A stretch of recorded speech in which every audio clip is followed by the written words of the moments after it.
On Tuesday, the 25th of April, 2023, a large part of Lake County, Florida, where I live, experienced a severe hailstorm. Chunks of ice, some larger than the size of golf balls, rained down from the heavens without prior warning. I was sitting at my desk and was coincidentally writing about the end of days, signs of the times, and judgment. Then I noticed that the wind was strong outside. It was reminiscent of a hurricane that we experienced just a few months before. That seemed strange to me. I walked over to the back door, looked out, and I heard a loud roar in the distance. That could not be rain. Even then, it did not occur to me that hail was about to fall.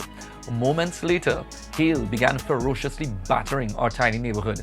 I walked out of the front door and saw a car stopped in the middle of the street. The driver was confused as to what to do. He simply sat there doing nothing. He was a sitting duck. He eventually drove off. Our cars were in the driveway and they were being battered. The damages were significant, but it could have been worse. I eventually parked one of the cars inside. The hail momentarily stopped and we thought that that was the end of it. Then it began again. The tree in my front yard protected the cars to some extent. To think that I was really close to cutting that tree down. Thank God I didn't. Chunks of ice plunged into the pool. All the screening over the pool were totally annihilated. Ice piled up in the yard as we stood there, astounded by the absolute mayhem. Then, just as suddenly as it came, the storm went.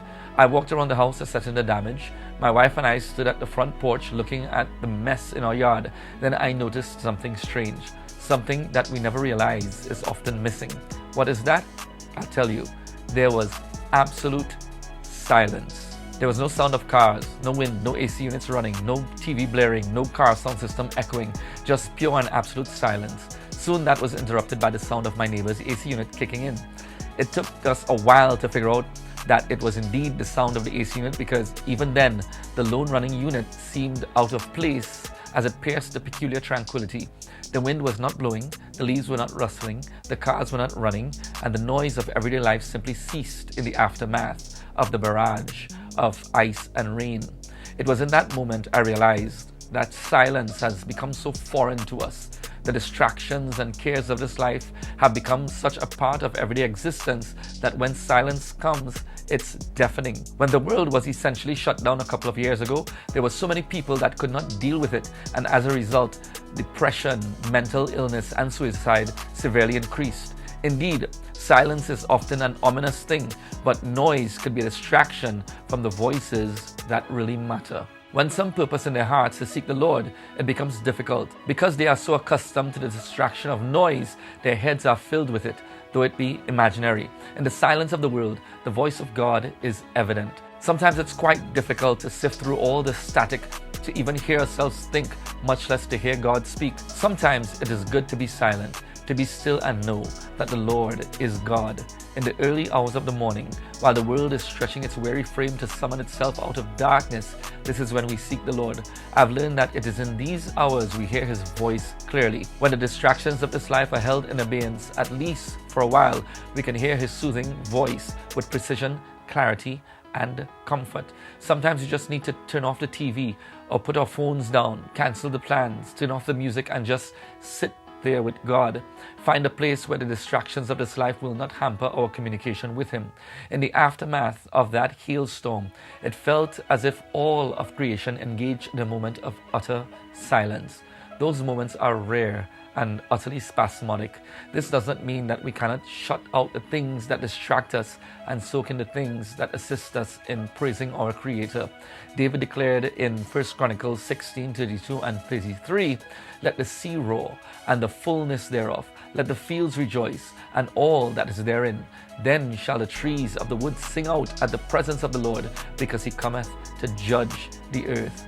Are these merely metaphoric declarations, or do the trees sing His praise and the heavens rejoice along with all of His splendid creation? Will the seas roar in worship? Shall not the fields dance wildly at His coming? Are these actions not typical of these members of creation?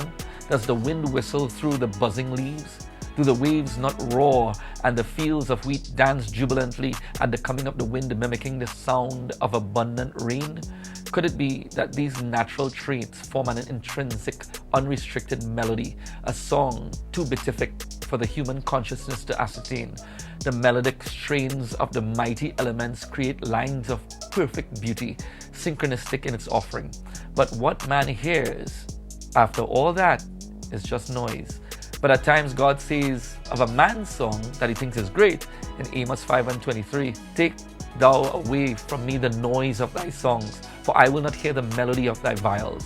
Could it be possible that the calm and ease that one feels in nature is simply man joining in with all of creation to wait on his creator? Many who have had near-death experiences and NDEs report that everything in heaven emits inexplicable sound, melodic resonance that fills the air with glorious adoration for God or worship.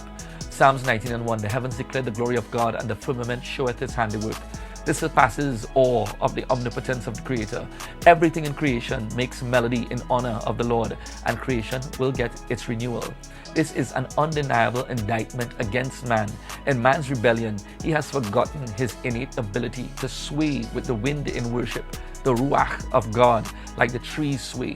He has abandoned the natural, inevitable flow of worship that he was created to emit. The silence after the hailstorm reminded me that the song of my soul must never cease to be sung.